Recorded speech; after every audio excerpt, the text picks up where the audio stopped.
Hi and welcome. I'm Lisa. Thanks for joining me here on my YouTube channel for another card video. So today I'm sharing the new Sweet Succulents stamp set from Whimsy Stamps, and I'm going to talk a little bit about the coloring process with this card. Plus, I have some new pins I want to share with you all. So I have a piece of 4 1/4 by 5 1/2 inch cardstock. This is Nina 80-pound smooth cardstock that I'm using. I'm going to place it in my MISTI.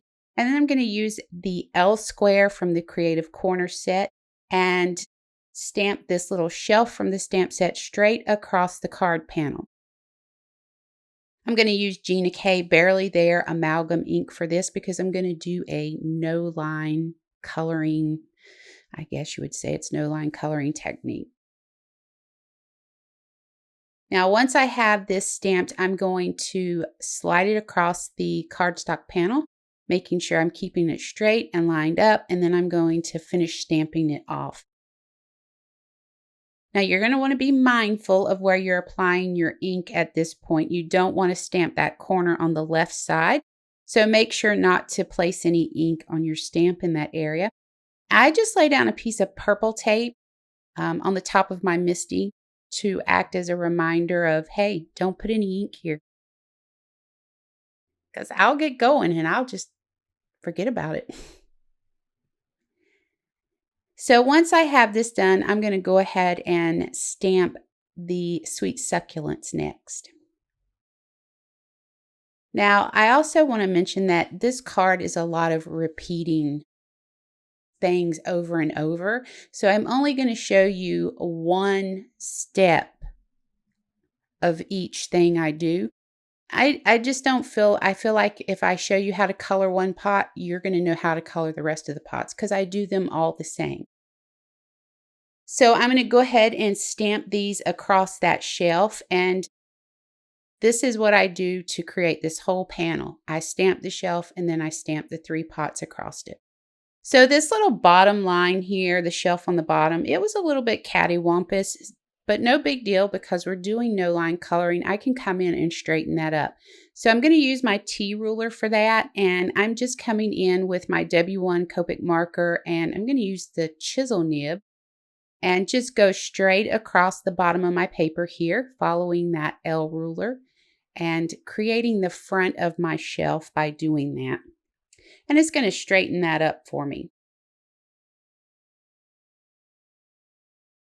So I'm going to come in next with E30 to color the top area of the shelf. And I'm using the chisel nib again, just laying down straight lines all the way across the shelf. And it's perfectly fine to color over those pots. In fact, it actually makes things a little bit easier just to color right over them. Okay, so now let's talk about coloring these pots. This was a lot of fun. So I'm going to use E99, E95, and E93 to color them. I'm going to color all the pots the exact same way. So I'm going to show you a couple and then we're going to move on to the next thing. I start with E95 and I just trace around the pot so I can actually see it to color it. I'm adding, I'll come in with a little bit of E93.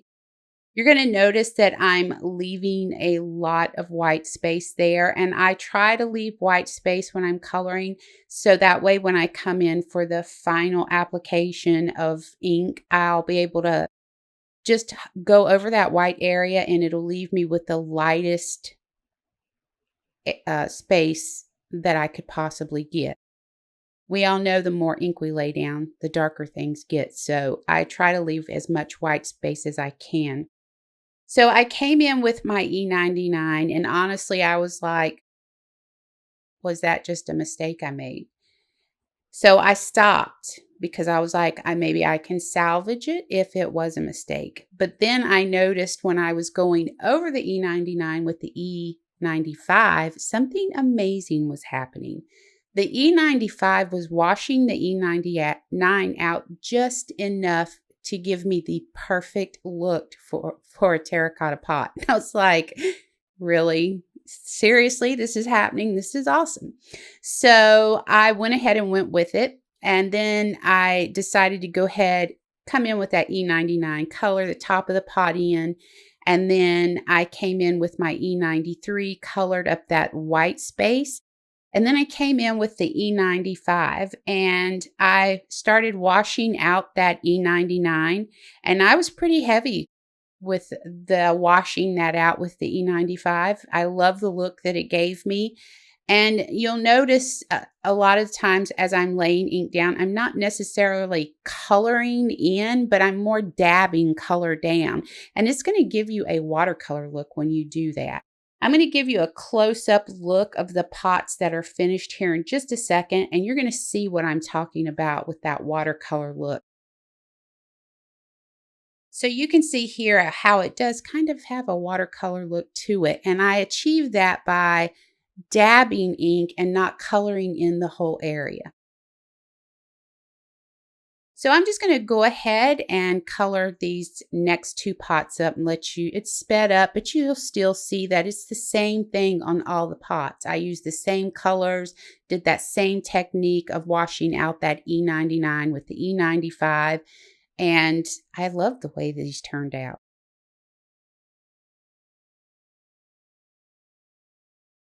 Moving on, I felt like this shelf was needing a little more attention, so I grabbed that L ruler and my W1 marker, and I'm going to lay down a very thin line here. Now, I'm not going all the way across with this. I'm breaking it up a little bit, and it's going to create a little division between the top and front of the shelf.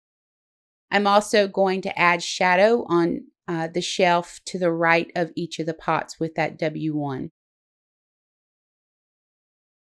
Now, for the succulents, I kept that very simple. I just used YG67, YG63, and YG61, and I just colored each leaf on the succulent a different shade of green using those three colors. Really, there's no rhyme or reason. I just would grab a marker and lay it down. You know, try to break the color up with each different shade of that green is what I did. I also came in after I finished coloring those and I added some white little dots to all of them with a white gel pen. Then I decided I wanted to bring in my Stettler pens to add more details. Now, if you haven't tried these pens, I highly recommend them. I have the 20 pack and the price point is pretty good on them. They're perfect for adding fine details to your images. I decided to use this pen here. This is one of the pens on the pots, and I was absolutely amazed at the difference it made when I went in adding the little details I did. I mean, it took those pots from being, good to being, oh my gosh, I can't believe they look like that. Plus, they're great for other things. You can see here, I came in and I used them to draw lines across the back of my panel there behind to make it look like it's behind those succulents. And then I just came in with my N8, I think that's N8 marker and colored those lines in. So nothing real complicated with this. It's just about sit down and have fun. I had a great time making this card. I did cut the panel down to 4 inches by 5¼ inches. I'm going to add some tape from my adhesive runner on the back of the panel and then center that up on Nina Desert Storm 80-pound card base. It's just an A2 card base. Now I did stamp the words live, laugh, love across the middle pots there and with VersaFine Claire Nocturne ink, and that's going to wrap it up. That's all I did to that card. But it was so much fun just sitting down and playing with my markers and just experimenting. So I always tell everybody, forget the rules, just sit down and play with your markers because you never know what you're going to come up with. So I really do appreciate you guys joining me. If you want to check out more of the new mini release from Whimsy Stamps, just hop over to their YouTube channel because I'm sharing some really fun things over there as well today. And I just want to say thanks so much for taking the time to join me, and I hope you have an amazing day.